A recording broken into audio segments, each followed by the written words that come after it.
I know a lot of people feel as if the Supreme Court failed on the border decision. In the news right now, the big border confrontation that's going on with Texas versus the federal government, Border Patrol. I have a slightly different take on this, and this is something I've given this a lot of thought. The first thing I always do is look for the angles, okay? I must admit, I don't know a lot about the orders, the injunction that went through the Fifth Circuit appeal, whatever court that eventually went to the Supreme Court, that the Supreme Court vacated. All those inner workings, I have very surface level knowledge of that, okay? So I fully admit I could be wrong, and there could be more to this that I just don't know about. And I could also be wrong because I'm gonna make some assumptions here about people that I don't know, okay? Namely, Governor Abbott of Texas and Justice Amy Coney Barrett. There are other actors involved in this, but obviously I don't know those people, okay? And their motivations. I can only look at what they've done so far and what they say. I know from the conservative side, and I've heard a lot of commentators speak on this in the negative, right? Like the Supreme Court, they did it again. They sided with the liberals. How could Amy Coney Barrett do that? And I fully admit, right, there could be more going on there than what I see, but when I really think about what they were presented with, and they being the Supreme Court, you kind of have to look at this from their angle, and also from the state of Texas, and most importantly, Governor Abbott. You see, the problem that we're facing on the border is a criminal problem. And by criminal, I don't mean just the criminals that are coming across the border, because there are certainly many of those. You also have to look at it from the criminal side of the United States federal government has a duty to secure our borders and protect this country. That is supposed to fall under the Department of Defense. It's in the name, Department of Defense. And by that, I mean, the US Army, military as a whole. That's their number one, not only job, but reason for existing in the first place. They are the Department of Defense. So they are federal employees, obviously. That's a federal deal, right? The Department of Defense, completely federal. That's their number one job, to protect the country, which certainly includes defending the border of a country. And make no mistake, the defense of a country's borders, it is the most important job of the military forces under that government. Hands down, that's their first responsibility. Now, the US government is obviously doing the opposite of that. Okay, so not only are they just completely disregarding their duties and responsibilities, their primary mission for the Department of Defense, not only are they disregarding it, they're going against it, okay? They are breaking their main mission statement and their entire reason for the Department of Defense to exist, all right? The Department of Defense was not created to go overseas and fight foreign wars in kinetic military actions under executive orders. None of that was supposed to happen. None of that was envisioned for the military. The military, first and foremost, defense of the country. Now you can say, well, if we don't fight them over there, we're gonna have to fight them over here. The battle's already here and we're not fighting it. But bombing Syria is not in the national interest. It's not in the interest of defense. And you can connect the dots any way you want to connect them, and you can justify it any way you want to justify it, because like I always say, you can justify anything. That's not the primary mission of national defense.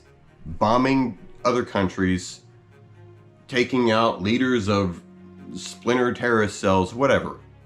They're all independent situations, but that's not what the Department of Defense was made for.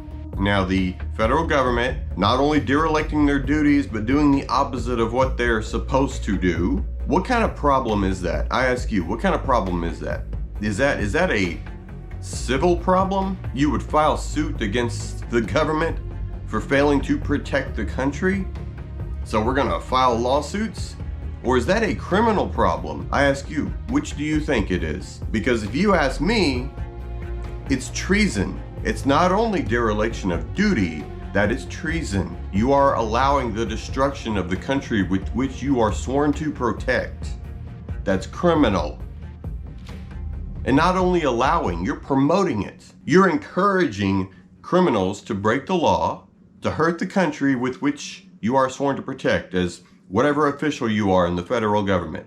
So that's a criminal problem, not a civil problem. And the difference between civil and criminal, I don't know the exact legal wording. I'm sure there is quite a long description of the differences between criminal and civil. But I can tell you that on surface level, when you look at the problem that exists right now and what the federal government is doing, it's criminal, not civil.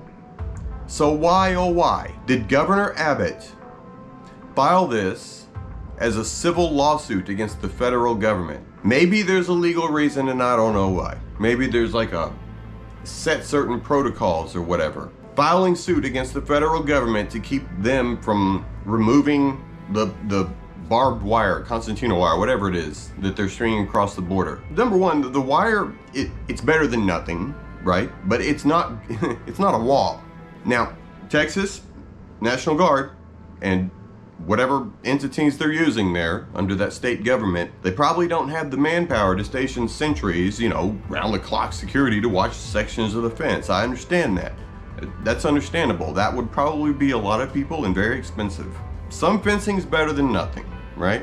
When somebody comes along, cuts that fencing, especially somebody that's allowing and aiding criminals in actively committing the crime of crossing the border. What do we call aiding and abetting? Well, if you house a murderer that you know is wanted and feed him, bed him, whatever the case, you helping him out, giving him money, do you think anybody's ever been charged criminally for that? That's rhetorical. Of course they have. We see criminal activity at the border, and Governor Abbott wants to take a stand. What's he do? He sues them. He sues the people aiding and abetting the criminals. When the Supreme Court got a hold of this case, in the form of a civil case, whoever versus the federal government, I assume it was probably the state of Texas or some agency or entity listed thereof, they get a civil case like this that basically tells the federal government that they can't go here and do a thing on whatever kind of land it was. I'm assuming it's probably state land, federal land, city land, who knows. My first thought upon looking at a case like this is that this makes no sense. As a Supreme Court, they are there to interpret the Constitution and apply it to cases. Whatever the case may be, they have to interpret the Constitution and apply it to whatever situation they are handed. This is the situation they were handed. Criminal activity and the state filing a lawsuit against the criminals. So what'd they do? What kind of ruling did they pass forth? They vacated the ruling. That means that they said, you know what? This ain't us, man. We can't say anything about it. We can't tell Texas that they can't put up the wire, and we can't tell the federal government that they can't take it down. As I understand it, that's what the vacation of the injunction amounted to. The Supreme Court took it, looked at it, and said, this isn't us, and we don't know who it would be if it were under somebody's purview. Like, this it's kind of like looking at it and saying, this doesn't even make any sense. Why are you asking us about this? This isn't a case that the Supreme Court can handle the way you've handed it to us. Why might that be? Maybe because it's criminal and not civil? That would be my first guess.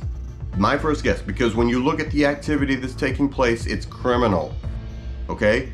The federal government is criminally breaking Texas property, which is the wire. The federal government is aiding criminals in the active commission of a crime, breaking the laws, coming across the border. So what do you expect the Supreme Court to say about that? You've brought them something they can't act on. I do agree with what Governor Abbott is effectively doing, right? Like standing tall against the federal government. Of course, I love that. It's absolutely good. Is it real? Okay? That's the question that I keep asking myself. Because the governor is drawing a line in the sand, right? Like he's making it like, this is it. We're gonna stand here, this is the Alamo, and we're not budging. And the federal government is just gonna have to do what they do. That's a logical position to take. I don't know if you'd call it easy. As far as the decision goes, it's a pretty easy decision because you're doing the right thing politically and the morally right thing. It's the rare time when those two things line up. I can definitely see why you would make that decision. It makes sense to me. But what about the morally good things that aren't politically good? What about charging criminals with the crimes they are committing? And not just saying, well, I'm going to sue you. You're committing treason, breaking the law, and I'm going to sue you for it. The fact that it was brought forth in that manner, freaking weak. Maybe there's a reason they had to do it that way. Maybe lawyer this and laws that and precedent this. I don't know. I'm not a freaking lawyer, okay? But I know that when you see a crime being committed, especially as a state government, you don't immediately jump to, well, we're just going to file a lawsuit against you. If I were to go be a getaway driver for somebody that robs a liquor store, do you think I'm going to get sued when I get caught, or am I going to get arrested? Answer's pretty obvious to me. What they're doing is a crime, the federal government. It is crime. So they need to be treated as criminals. That means actual criminal cases against the people that are doing this. Whether that's the border agent on the border that cuts the wire, the people that are standing on the border that watch people come in and do nothing. As far as the law enforcement and military personnel, I'm sure there's some UCMJ codes that would take care of that. When I see the governments doing things like this, and Abbott, I do not trust Abbott at all. I'll tell you that right now. I never have and I never will. Now, he may be doing a good thing right now, but if he wanted to do the right thing, I think it would be a little bit different than what we see right now. You can stand your guys up, man. You can stand them up and say, we're gonna stand up against the government and you guys are gonna have to come through us to get to the wire. Okay, all right. How many people is that gonna stop now? How many millions are already here? And this was the same problem that we had and we have had for many years now, and now you wanna get tough, but not too tough. We don't want to charge criminals with crime, right? We just want to take it to civil court and then take it all the way to the Supreme Court. And the Supreme Court will look at it and say, well, we don't have a duty to interpret the Constitution on this case, so this isn't really a Supreme Court deal. You're going to need to find other ways to work this out. If I'm right, all the people saying, how could Amy Coney Barrett vote with those liberals in the Supreme Court? If you ask me, and the way that I see this, what I know and what I've laid out for you in this video, Amy Coney Barrett, it sounds like she made the right decision. Her job is to interpret the Constitution impartially. So she may be personally a conservative, but she has to set that aside as a Supreme Court justice, and this is what they are actually supposed to do. This is what the Supreme Court was intended to do. Do you think the first court that was convened, do you think every single one of those justices didn't have personal convictions? The idea of a Supreme Court justice is to set aside your ideological beliefs and interpret the Constitution as it is written. And as it is written, I don't see how this injunction that Texas wanted the Supreme Court to rule on, I don't see how they could have made any kind of decision on it at all, because it kind of didn't belong there, number one. And number two, a lawsuit against criminals, you haven't filed the criminal case. You can do all the lawsuits and all that you want later. I mean, we see that constantly, right? Like wrongful death lawsuits, this and that. Civil court is a joke compared to criminal court. And what they're doing is criminal, and then we go after them civilly. Nah, bro, we're past civil court when it comes to dealing with the federal government. What they are doing is illegal. They are criminals. Full stop. So it may mean arresting the people on the ground, right? It may mean arresting their superiors. That's the only response, the only logical and just response there is. With what those people and those agencies have turned into, they're not the good guys. They are the criminals. So how do we treat criminals? If you ask me, Amy Coney Barrett deserves a pat on the back because it sounds to me like she's doing her job. The job that she was appointed to do. At least that's one of them, that is. I do believe that she has values and principles, and she understands very, very well what her job is and what she was appointed to do. She may be one of the few justices in the Supreme Court that actually do understand that. Because let's not forget, 4 of them voted to apply the Constitution to this injunction. I don't even know how you make that leap. So I don't think she's some kind of turncoat traitor or anything like that. I think she actually did what she was supposed to do. We may not like the outcome of it, but the Constitution doesn't exist to just supply your side only when you need it, because that's how the left operates. It's not how we do, or at least that's not how I do. I know plenty on the right that do think like that, but it's important to catch yourself before you fall in lockstep with them. I would highly encourage people to take a step back, because it can't just be left versus right, because one side's gonna win. If neither side is virtuous, then whoever wins, it's bad news for us. Whether it comes from the left or the right, at the end of the day, it's all authoritarianism. Don't fall in lockstep, just take a look at it, man. I don't know, I could be wrong, like I said, I don't know. I'm not a Supreme Court justice, obviously. What is Abbott really trying to do with this stand against the federal government? That's when I first got suspicious, I must admit, because every time establishment shill like him does something right, I start to get suspicious. My first instinct is to say, yeah, man, wait a minute, who are you again? You gotta look at the angles, that's all. Now, as far as what his angle is on this, I don't know, but I think there is one. Oh, I'm doing the right thing now, right? Okay, well, you're not doing the right thing. You're doing the right thing and the politically advantageous thing. They just happen to align. What about when the right thing doesn't align with the politically advantageous thing? Are you still gonna do the right thing? Right. I think we both know the answer to that.